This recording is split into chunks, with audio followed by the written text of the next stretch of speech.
तो प्यारे बच्चों, कैसे हैं आप सब? उम्मीद करते हैं आप सब अच्छे होंगे और अच्छी चली होगी आपकी स्टडी। तो बच्चों, आज से हम लोग शुरू करेंगे प्रश्नावली 8.2। इससे पहले का सारा वीडियोस आपके लिए हम बना चुके हैं, एक एक सवाल का एक एक जवाब वीडियो प्लेलिस्ट में, आप वहां जा करके देख लीजिए। तो चलिए शुरू करते हैं 8.2 का क्वेश्चन नंबर 1। इससे पहले का जो है त्रिकोणमिति का जो मान सारणी हम आपको याद करवाए थे, लिखवाए थे, वो तो आप समझ ही गए होंगे। बस उसी आधार पे हम इस क्वेश्चन को बनाने वाले हैं।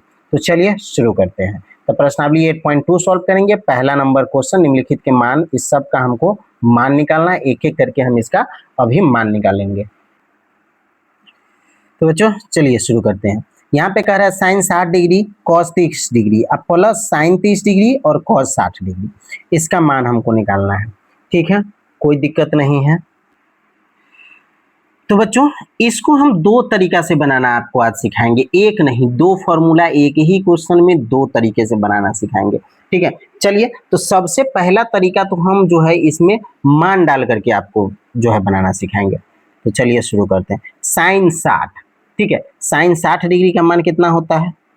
√3/2। और देखिए यहाँ पे कोई चीज का सिंबल नहीं है, मतलब गुना है। कोई चीज का सिंबल नहीं रहता है, मतलब गुना है, सीधा साधा समझ लीजिए। अब cos 30 का, तो जो साइन 60 का मान होता है वही cos 30 का मान होता है, √3/2। ओके, उसके बाद प्लस का चिन्ह है तो प्लस। साइन 30 डिग्री का मान, तो साइन 30 डिग्री का मान क्या होता है? 1/2।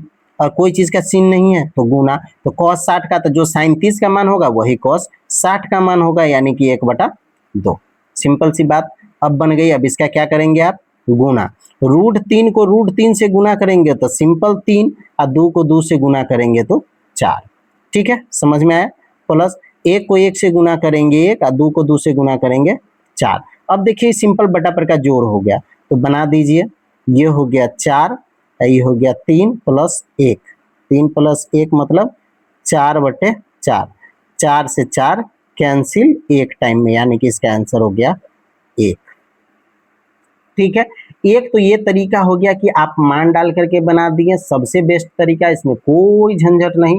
और एक और ट्रिक है, लेकिन उसमें भी कोई झंझट नहीं। ठीक है, तो मेरा मन है कि मैं आपको वो भी तरीका बता दूं। बस आप फटाफट एक लाइक और कमेंट जरूर कर दीजिएगा। ठीक है, तो चलिए शुरू करते हैं। तो जरा इस क्वेश्चन को देखिए, साइन 60 cos 30। अब इसको ए और इसको बी मान लेते हैं, तो ए गुने बी और प्लस बी गुने ए जैसा नहीं दिख रहा है, यानी कि ए प्लस बी के फॉर्मूला पर नहीं लग रहा है आपको। तो चलिए हम यहाँ पे जो है एक फॉर्मूला लिखते हैं। ठीक है, यहाँ हम एक फॉर्मूला लगाएंगे। क्या फॉर्मूला लगाएंगे? साइन ए प्लस बी का, ये सेकेंड मेथड है।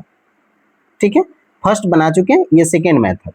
इसको आप स्किप भी कर सकते हैं, लेकिन सीख लीजिए, दो तरीका है, बहुत आसान है, मजा आएगा। साइन ए प्लस बी का सूत्र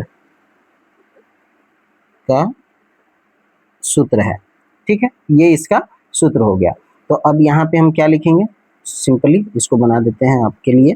तो साइन ए, साइन, सॉरी सूत्र है तो साइन का लिखेंगे ए प्लस बी। ये फॉर्मूला हम लिख दिए यहाँ पे, साइन ए प्लस बी बराबर क्या होता है? साइन ए कॉस बी अब plus cos A sine B. Simple से आधा बात, यानी कि यहाँ पे कॉमन ले लेंगे तो कॉमन हो जाएगा हमारा साइन। ठीक है, और कॉमन में हो जाएगा साइन ए कॉस बी का मान दोनों का 60 डिग्री अब प्लस 30 डिग्री। ठीक है, तो बराबर क्या हो जाएगा? 7 और 30 90, यानी कि साइन बराबर sine 90 degree, sorry sine 90 degree, और साइन 90 डिग्री का मान कितना होता है? 1। आंसर, सिंपल सा बात। ठीक है, चलिए मिलते हैं नेक्स्ट क्वेश्चन में। तो तब तक के लिए bye, best of luck and thanks for the watching.